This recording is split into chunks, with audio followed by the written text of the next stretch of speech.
mairie mouvement yi nag du si mairie Richard Toll kese la mairie Sénégal yëpp la concerné parce que des fois damay dégg fi ñu wax naan mairie Richard Toll mais du mairie Richard Toll kese mairie Sénégal yëpp la. li waral grève yi nag moo ni ku ne xam na ni situation bi nekk ci mairie yi dafa doy waar agent yi lu ñuy liggéey seen salaire yi ku ci fayeku doo bëgg génn sax da ngay làqatu. or président bu xamee loolu def na ay augmentation de salaire yokk na salaire bu nekk yokk na 100 000 francs pour tous les agents de l' État. bon loolu nag bu ñu amee aussi dañu koy yemale si agent fonction publique rek bàyyi mairie yi or mairie yi dañ ci am droit parce que bu njëkk daan na def sax bu ab président masaan def augmentation de salaire ministre de l'intérieur mooy def arrêté d' extension pour wàccee ko ci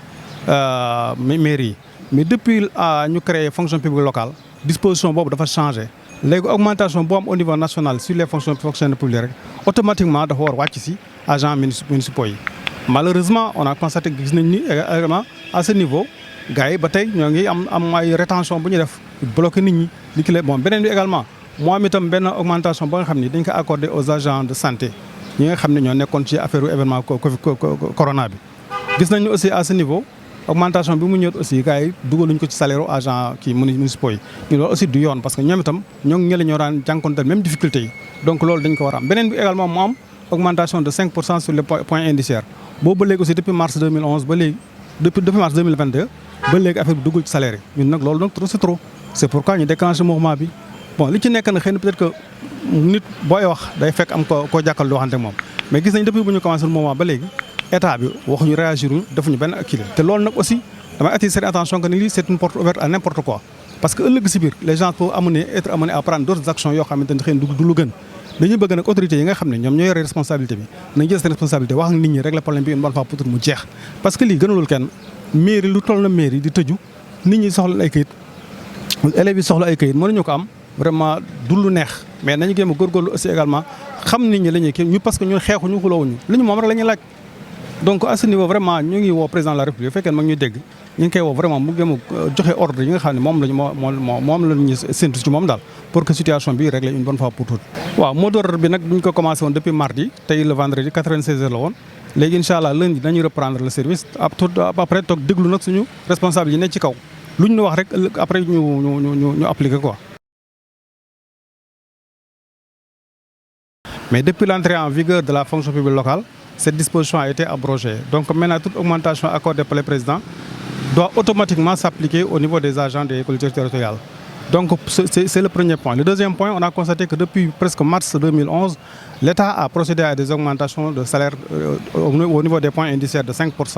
Cette augmentation également n'a pas été répercutée dans les salaires des agents des collectivités locales. En plus, avec le Covid, on a vu que effectivement dans les structures sanitaires, les agents de l'État,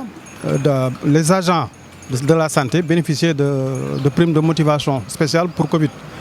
Là aussi, on a constaté vraiment une discrimination au niveau des agents des collectivités territoriales qui n'ont pas encore bénéficié de cette augmentation. Donc, c'est en gros les trois principaux points de revendication qui concernent cette grève. Cette grève n'est pas seulement propre à la commune de Richard, c'est une grève nationale. Dans toutes les communes du Sénégal, on est en train d'observer ce mouvement. Bon, pour l'instant, le mot d'ordre qui a été actuellement, on est en grève depuis 96 heures. Normalement, on doit reprendre lundi, en attendant qu'au niveau national, que les structures puissent décider maintenant de la suite à tenir. Mais pour l'instant, nous sommes en train d'observer une grève de 96 heures, c'est-à-dire depuis mardi jusqu'au vendredi aujourd'hui. Mais lundi, on reprend le travail en écoutant quand même au niveau national les décisions qui vont être prises à ce niveau. Bon, le dernier mot, c'est tout le temps attirer l'attention des autorités parce qu'il nous semble que quelque part aussi, les gens font la sourde oreille. Or, ce n'est pas bon pour les populations. Nous sommes des responsables de famille. Nous n'avons que nos salaires, nos maigres salaires pour pouvoir régler nos problèmes. Et malheureusement, on constate qu'au niveau étatique ou bien au niveau national, les gens concernés, les autorités concernées n'ont pas encore pris leurs responsabilités pour pouvoir faire face à ce problème. Alors, ce qui va créer quand même des désagréments au niveau, surtout au niveau des élèves qui devront bénéficier d'extraits de naissance,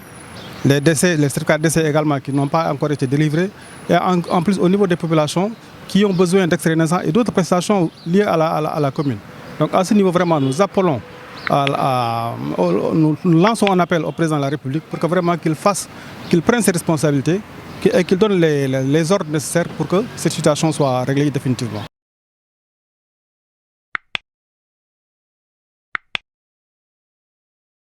Audio Jungle.